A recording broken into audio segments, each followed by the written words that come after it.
We find ourselves in the heart of London within the majestic Tower Bridge, standing proudly over the Thames, Big Ben and Houses of Parliament. It is the setting for today's Longines Global Champions Tour Grand Prix of London. The arena is on its way to being set. Fences will be towering and the finest riders and the best horses from around the world will all come together today to compete for today's biggest prize and arguably even more importantly, the trophy and the rights of being crowned champion here in London for 2025. From the towering English figures, we now are joined by yet another towering English figure in the world of show jumping as the incredible Ben Maher joins us live in the studio. Ben, welcome to today's LGCT Grand Prix. I imagine it's always a pretty nice day out for you to come through to London. Yeah, it's pretty close to home here for us, and we don't get too many opportunities to jump and compete at home. So it's good, a great weekend for the family to come and friends, and the sun's out. Everybody says it's always raining in London, but here we are, it's the perfect weekend. No, it is perfect conditions, that's for sure. I know a lot of people get very excited when John Whittaker is around, and he will always own that iconic title of being arguably everyone's favorite. But people come here to watch you jump, Ben. People come to see Ben Maher perform. Having that status, having that crown, knowing that you are a crowd favorite, that you've worked so hard in order to obtain, how does it feel when you come out here and know that you are certainly a towering figure in and around the community here? I'm not sure about that, but absolutely, don't hide from it. You know, we're a country that loves horses. Yeah. A lot of horses in our background, and a lot of kids in all walks of life here are around equestrians. So been very fortunate with the horsepower that I've had over the last years, and London has been a lucky place for me. I've had a couple of wins over the years here. So yeah, definitely having them here boosts us as riders, wants us to brings out the best in us, and it's been a while since I've been in the hot end of the Grand Prix here and the Global Tour, so I'm hoping that changes today. You win Point Break, come back later this afternoon. How was the qualifier for Point Break? How did you feel about that as the qualifier leading up to today's LGCT Grand Prix? Point Break, he's still learning a little bit his trade, but he's had some very, very close sort of near misses to wins in some big Grand Prix recently. Probably wasn't his best round in the qualifying, but it was a little bit of a strange day on Friday. Daniel did an incredible job in the team, gave me a 2-fence margin.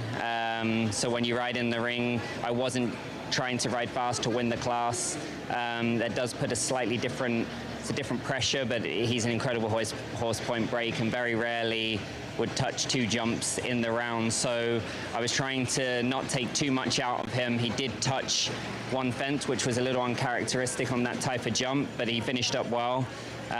He's had a few weeks off before here, so he would normally come out better on his second round, which would be today. You should be feeling very happy, I imagine, with what's happening at the stables. If I think about the horsepower that you have, you having Point Break here today, Dallas Vegas is still around, Ginger Blue too. How are you feeling about the horsepower that you're currently dealing with in 2025? Yeah, it's a privileged position to be in. I've been very fortunate in the owners that I have, and mainly the young horses. We're always working behind the scenes on young horses, but they've all evolved and met expectations. Sometimes they drop off a little bit when they're 7 or 8 and they don't make it to this level, but all the horses that we chose, big thank you to my team behind the scenes as well to help produce the horses. They've all come on, which has given me a lot of strength and depth, and I'm able to rotate the horses. Dallas is at home in the field this afternoon and waiting for perhaps Vulcan's Wild, the next leg on the tour. So yeah, I'm able to play with that, which does help. Anything exciting that's around the future? Perhaps some youngsters that are nearly there, almost there? Yeah, I have. I've had them a few years now, but Corlander, 9-year-old stallion, he jumped in Arkham recently. He'll make probably his GCT debut in Vulcan's Wild. He'll be there. And I have another very good 8-year-old in Maddox. So we're always trying to develop, but there's Point Break has not finished. He's just beginning, you know. Yeah. He's not really won the biggest things yet, but he definitely has the ability. He just needs me to get my job right on the day, and consistency is for sure he's shown, but yeah, we need to try and get a few wins. We know the course is busy being prepared now. You haven't walked it yet, obviously, but as a man that has competed here many times before, I wonder if it's possible for you to tell us normally what kind of challenges a London ring may offer by the end of the evening. Yeah, the legs all vary, but they tend to feel quite big here normally. Didn't have so many clear rounds on Friday within the team competition, which was strange. But then yesterday in the big class, we had a lot of clear rounds. So I don't think they'll be shy today. The verticals look tall. It's always quite a twisty course to ride in this arena, which is why I bought Point Break. He should be good in this kind of arena, but it will be hard work. And then for sure, I would say the course builder's looking for 7 or 8 in the jump off. All right, we'll let you get on your way and get your final preparations. Ben Maher, thank you very much. Best of luck for the upcoming Longines Global Champions Tour Grand Prix of London as he gets ready to hopefully go and pick up yet another LGCT title by the end of the evening. As we continue building up towards today's big event, we've sent Rosie Turner out to go on and meet some knights. However, these are not just normal knights. In particular, there is one special knight with a twist.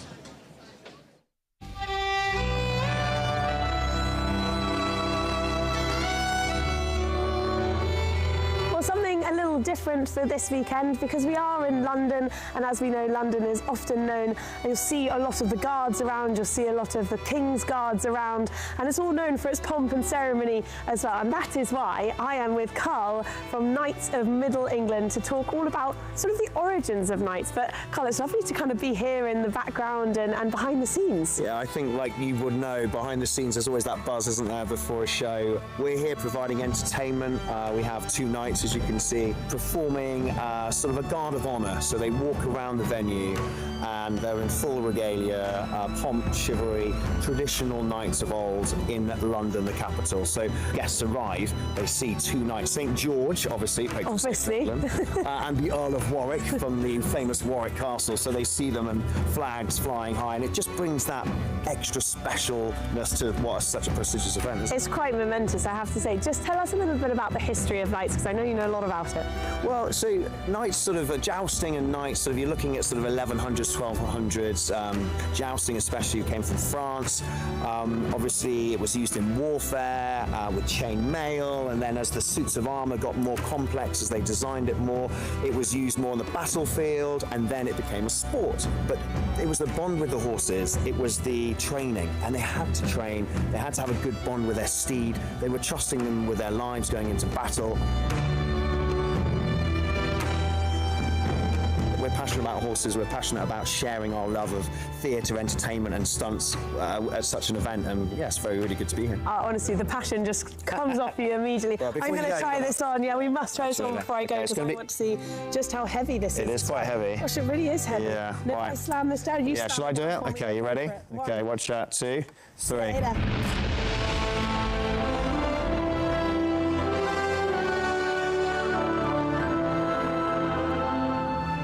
I've taken my helmet off, as you can see, and that is for one very special reason, because I've handed it over to a person who will be celebrated and honoured here today, probably one of the biggest knights of our sport. But I'm not going to reveal who it is yet, because they're going to be going into the arena and celebrated in front of the crowd. But for now, they're getting ready in the back of that lorry.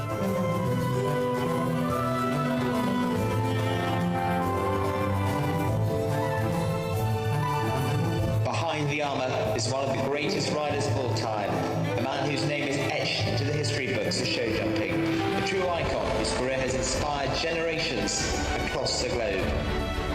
It is, of course, the legend that is John Whittaker.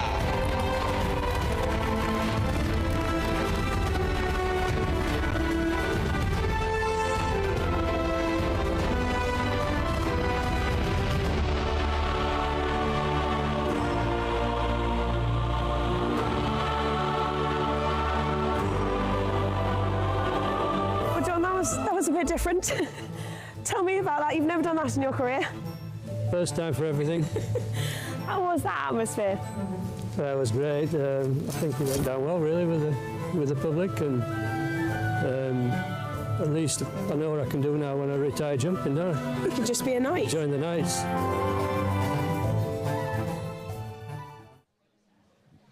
If ever there was a man worthy of the title, if ever there was a performer worthy of the title of a Knight of Middle England, then it is indeed John Whittaker. What a lovely close to that. Rosie Turner, thank you very much as we continue with today's program, building up to the start of the Longines Global Champions Tour Grand Prix. Coursewalk officially underway. All of the riders behind us making sure that they get all their strides in, measuring fence to fence to fence that has been designed by the Italian Uliano Vezzani here today. Before we jump too deep into London, let's take a moment to reflect on what brought us to this point. We dial back a couple of weeks and go back to Monaco and remind you what took place at the Porte-Cool.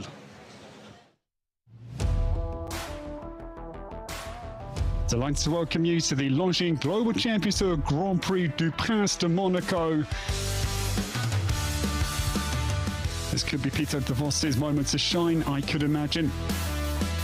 Pieter Devos now homebound. Casual DVZ at the final fence, and they jump it. France now targets their 4th win in the history of this very Grand Prix. And Simon de Lestre enters Cayman Jolly Jumper. Oh, look at the advantage here. Simon de Lestre turns homebound. Cayman picks up a big stride to the last. Takes off a mile away. Now the turn of Kim Emmen and Imagine NOP. Now turn back to the final fence. The gallop is on, 26.6 kilometers on the clock. Kim Emmen comes home. She's going to be outside. And this man cannot watch. I'm sure he's sick to his boots because he knows this man has got pure genius ability. Harry Charles flaps his elbows to try and gain speed down to the last fence, but it's in vain, I'm afraid. Harry Charles cannot catch Simon de Lestre. There is the champion. It's always a lot risky, but Cayman proved already this year is very, very fast. The 3rd 5-star Grand Prix this year and 2nd in Cannes. So what I can tell from this really amazing horse, it's it's a legend. It's a big chance for me to ride a horse like him. And well, I have no word to say how good he is.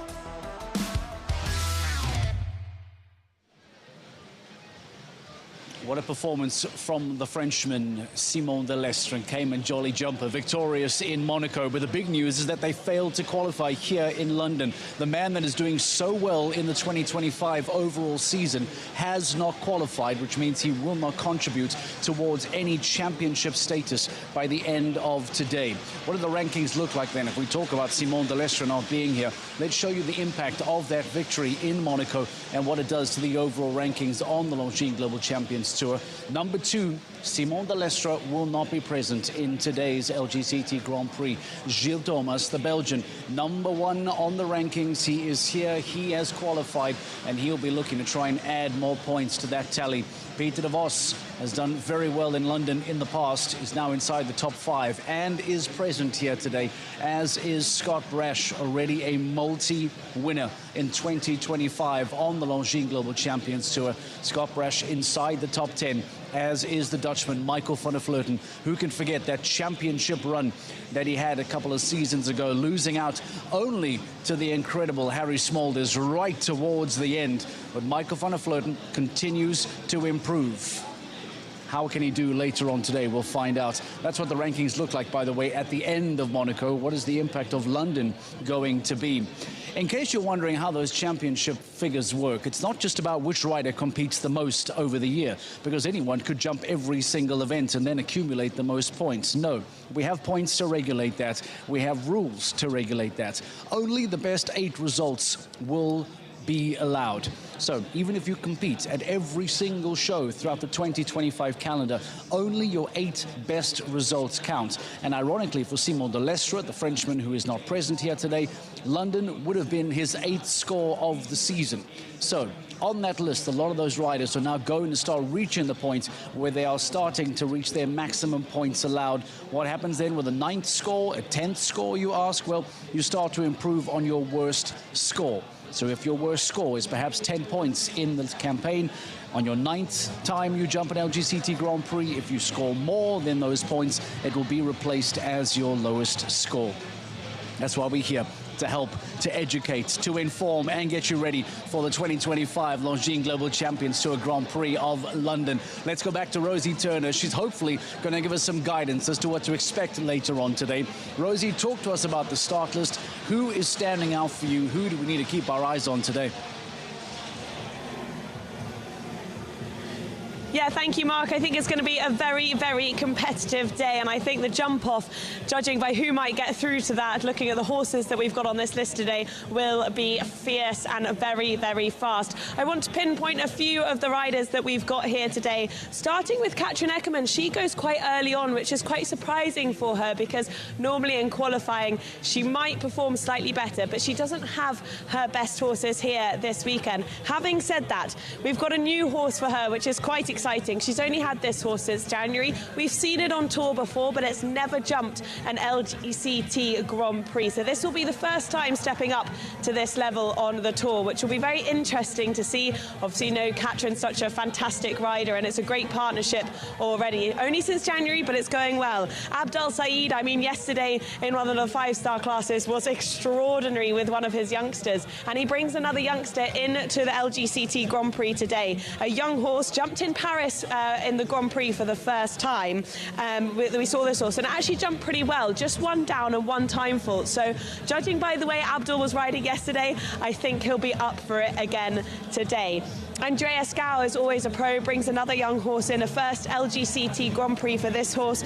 Quite inexperienced at this level as well, but again, Andreas is such a pro. Ben Maher, of course, on home turf. The cheer in this arena will go up when he comes into this arena, because he's such a favourite. He's got his best horse with him, Point Break, so do keep an eye on Ben Maher there. If we just flick down, we've obviously got Pieter Devos, Harry Charles, who won this last year with Sherlock, he's back again. Christian Kukuk brings his best horse, Checker, hoping to get his first golden ticket this season with him. Sophie Hinners has also been on fire, and if we just go closer to the end there, we've got Emily Conter, Patronella Anderson, the first time we see there on tour, Henrik von Eckermann, and of course Gilles Thomas brings in Kalista, a 9-year-old, the youngster that's coming through and is already proving to be a superstar. I could go on here, Mark. The list is endless.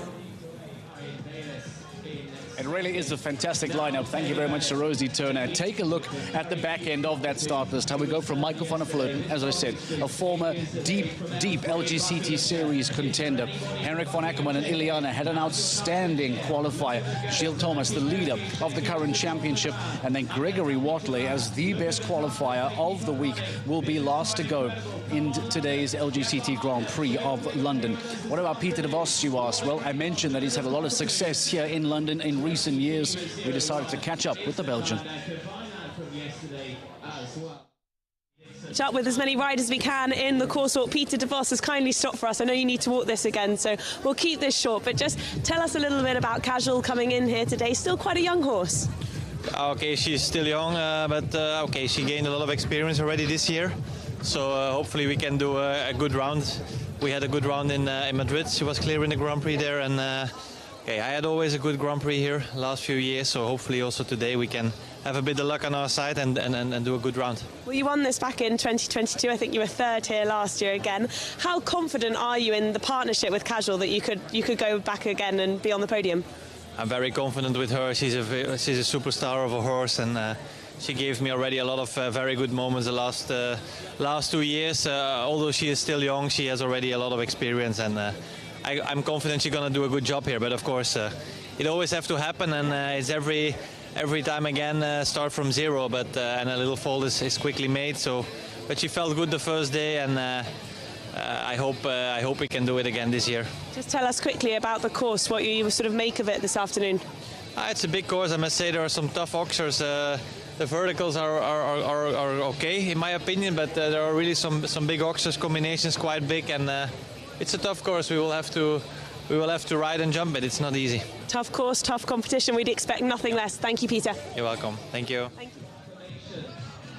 Pieter Devos will be 28th to go later on today. Just a few earlier on will be the Christian Kukuk and Checker 47, a man who had the golden summer 12 months ago, now comes back to London looking to win yet another LGCT crown. We sat down with the German rider, who as well, for the first time, I believe publicly, has spoken about that incredible decision to now leave Beerbaum stables. Let's hear from Christian Kukuk.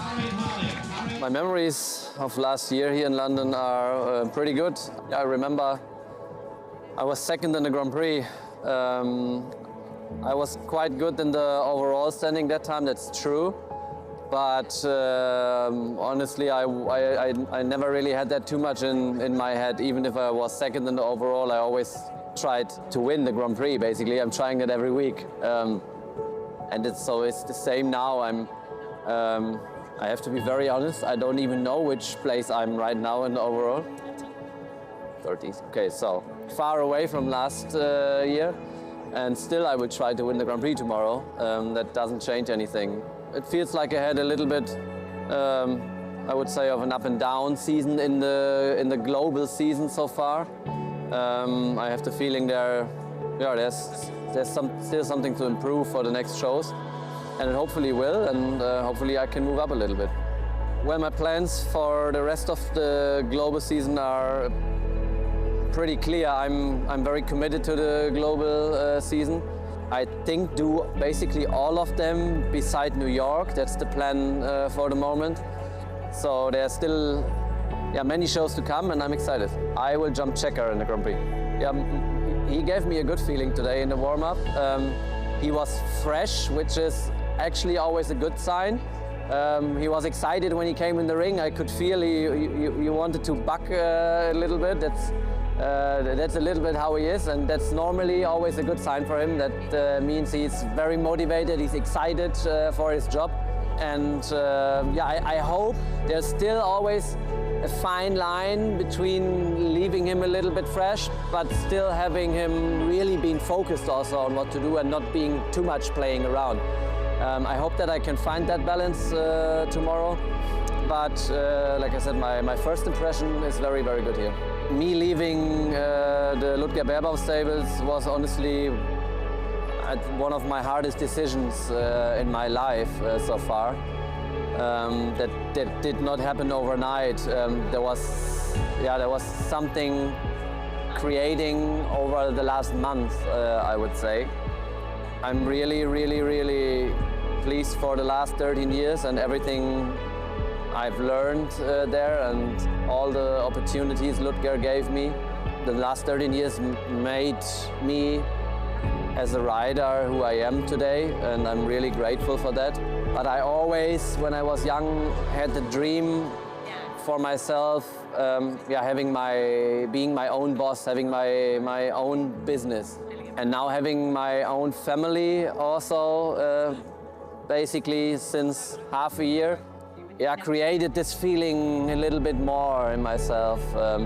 That I'm ready actually to start a new chapter, and I have the feeling Ludger gave me all the things you need actually to be able to stand on your own feet, and it just was that feeling that it's the right moment to do it now. Maybe it doesn't seem very logical.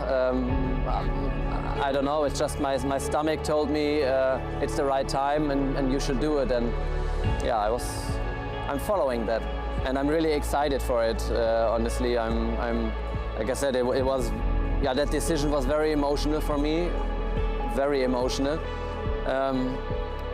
But the decision is done now, and now I'm super excited for that new chapter in my life, and I'm really looking forward to that. And hopefully, all I learned in the last 13 years,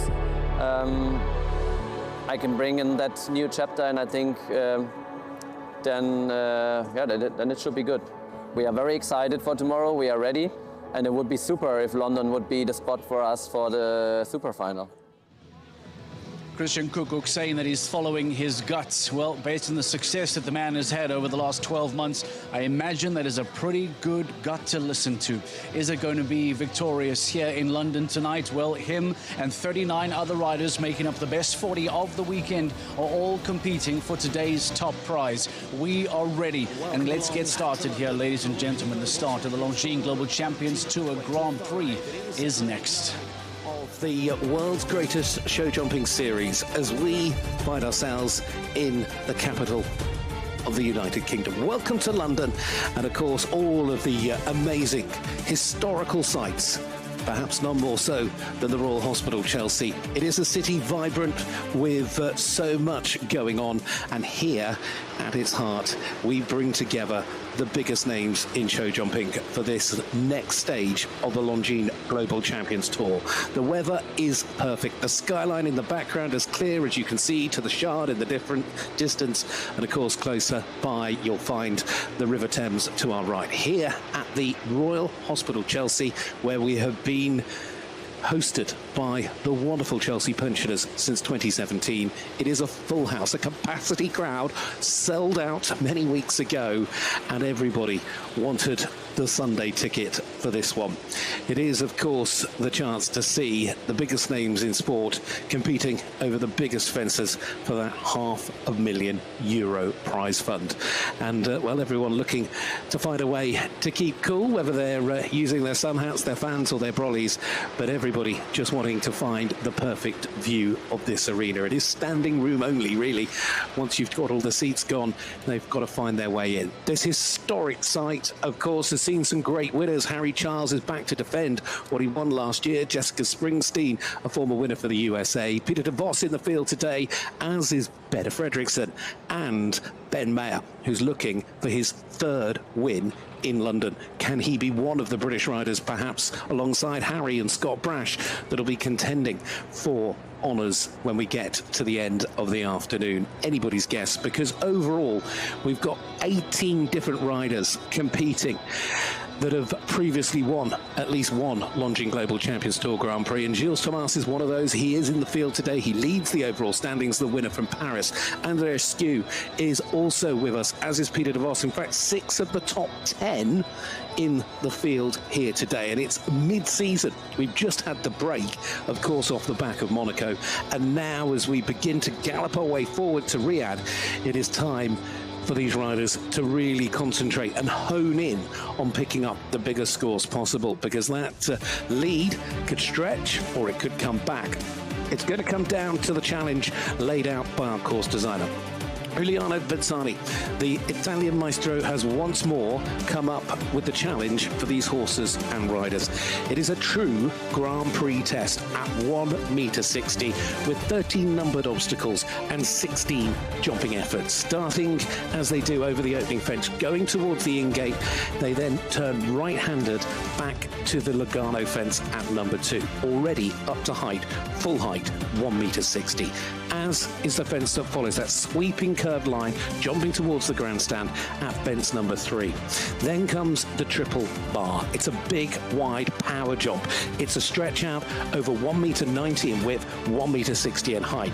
Then balancing the horse down the 5 strides to fence 5, that little taxi fence, and then onto the violins. Again, full height, 1.60 meters that follows it. Quite a tight turn back, and definitely room for an inside turn, which may be needed depending on the time allowed, to fence 7, and then onto the water tray, making sure the horses don't pay too much attention to the water in the bottom. Turning then back on themselves to the combination, the Longines combination, set back across the arena, starting over a parallel. It is at 1.60 meters wide, 1.53 high.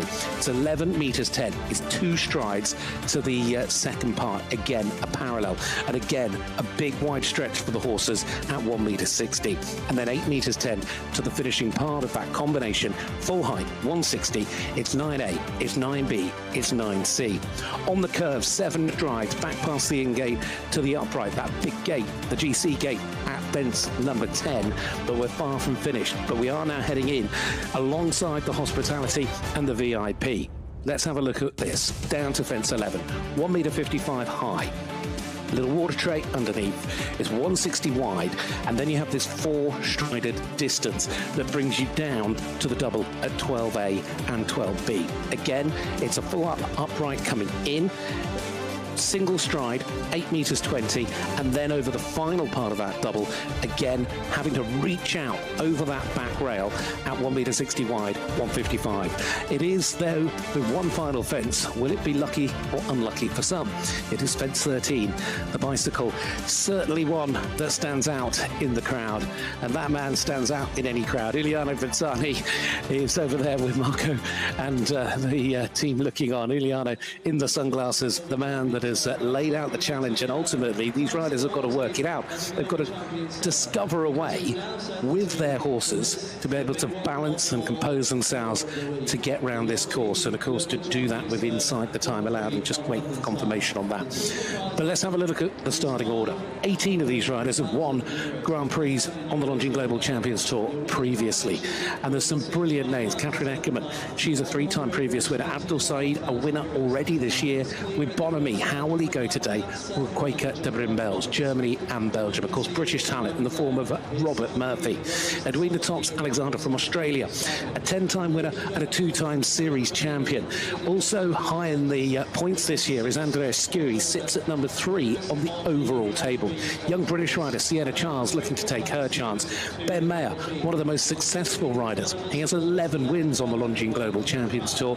The great John Whittaker, Scott Brash, another of the best, and he's looking with Hello Shadora Lady for his 3rd win of the season. Well, Harry Charles and Sherlock won this class last year. In the previous leg of this year's season, they, of course, finished 2nd in Monaco. Christian Kukuk, the Olympic champion, looking for a big result. Could it be today that it turns his way? Daniel Deusser, another of the great names in sport. Michael van der Vleuten, Jana Vargas, Henrik von Eckermann, Gilles Thomas and Gregory Waterley. And, of course, Gilles Thomas is the man that sits at top of the point standings after the win in Paris. He's had some great results this year in Mexico and Shanghai. Will he be able to follow it up with another big pulse haul here in London? We will wait to find out. It's anyone's guess as to which way this could go. The only thing I can guarantee is an absolute thrill ride all the way through to the finish. So let's get set for a tremendous afternoon of sport. Here we go, with the first up around this track being for Sweden in the Longines Global Champions Tour of London. It is Amanda Ladeblad and Springfield 21. Great to see these two together. A ride that she started with around about sort of 12 months ago. It was a former ride of Harry Schmolders, and it's their first Grand Prix of the season.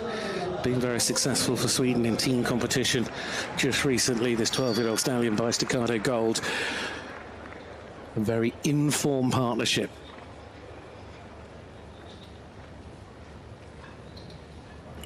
Let's have a little look at how things begin to pan out as silence falls across this arena.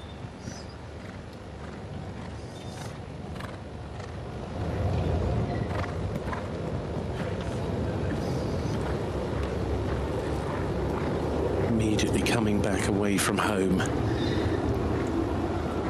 Got the greenery there, and then a delicate little plank, and it certainly doesn't need to be touched as hard as that to fall.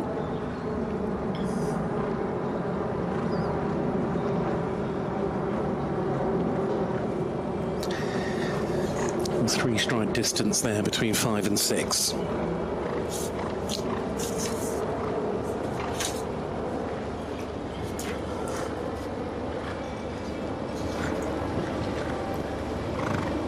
Compact arena. Fences really do come thick and fast. Now the combination. First part down.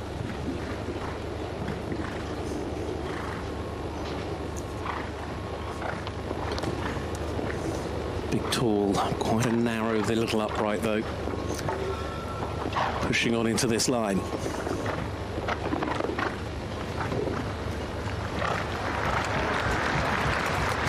Time allowed 80 seconds, looking comfortable. And looking comfortable with the time indeed, so 76.95. She had a lovely rhythm, a lovely flow all the way around the course. But unfortunately had 2 down. Really well. It's an Olympic. The first of our 40 riders officially done and dusted. Max Watchman is the next rider in. We are standing by and waiting to see who is going to become the first rider to get into today's jump off. I'm standing in front, by the way, of the new GC Lounge. This is a stunning environment to watch show jumping, I'll tell you that. If you are unable to get to the GC Lounge, you are able to sign up for a GCTV Live Pass. Do that, come and join us in London, and let's watch together the LGCT Grand Prix of London.